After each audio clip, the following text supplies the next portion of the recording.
Hi everyone, so for Top 5 Wednesday, I'm here to talk about my 5 disappointing reads of 2018. Now, the thing is that most of these I did enjoy.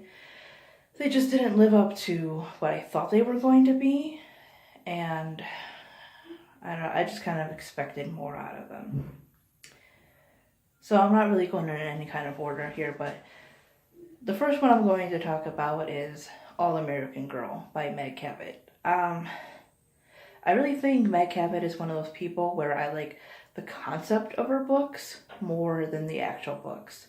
So All American Girl was about a girl who saves the president and she gets involved with his son, and I just found the character to be very annoying.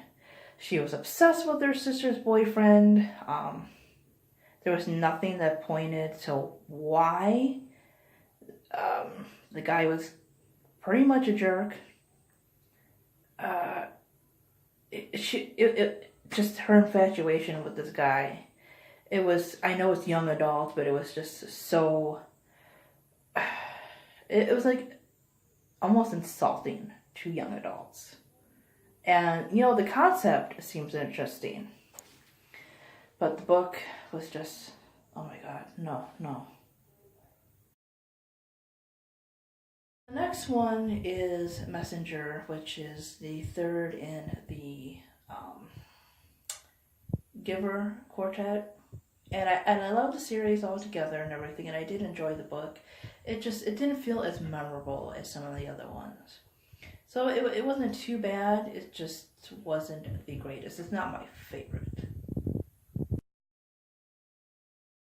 The next one is The Tale of Despero, which is from Kate DiCamillo. And again, I just expected a lot more out of this one. This one wasn't as deep and emotional as some of her other ones, like Edward Drilling and Because of Winn-Dixie. And I think because I read those, I expected like a deeper story and everything. It was a fun story. It was a nice story, and it had its moments. For a book that was a little thicker than some of them, it seemed a lot more middle grade in some ways. Again, I enjoyed the book. I just expected more out of it. The next one I've talked about quite a bit, and I have like a love-hate relationship with this one, and that is Looking for Alaska by John Green. I love the writing style. I love some of the thoughts in there, but again, I could not stand the character of Alaska. The idea of being a feminist and everything, and then being willing to cheat on your partner, and she was just so hypocritical. And I know book characters aren't supposed to be perfect because real life people aren't perfect, but again, I don't understand why so many people were infatuated with her.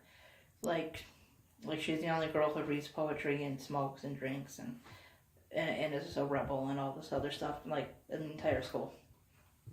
Like, I didn't get the love for this character. I liked the book, I liked the writing, just did not like what the main person had focused on.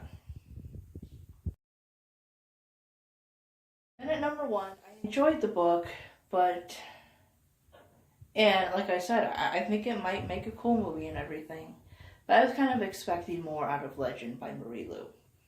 So ever since the Hunger Games, and a couple other ones, the dystopian genre has really boomed and everything. People are even going back to some older ones.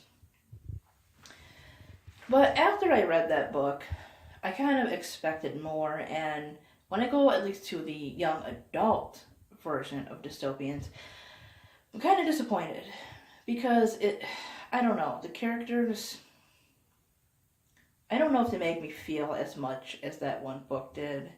Some of the stuff just doesn't make sense in a lot of ways. It just seemed kind of too fast-paced.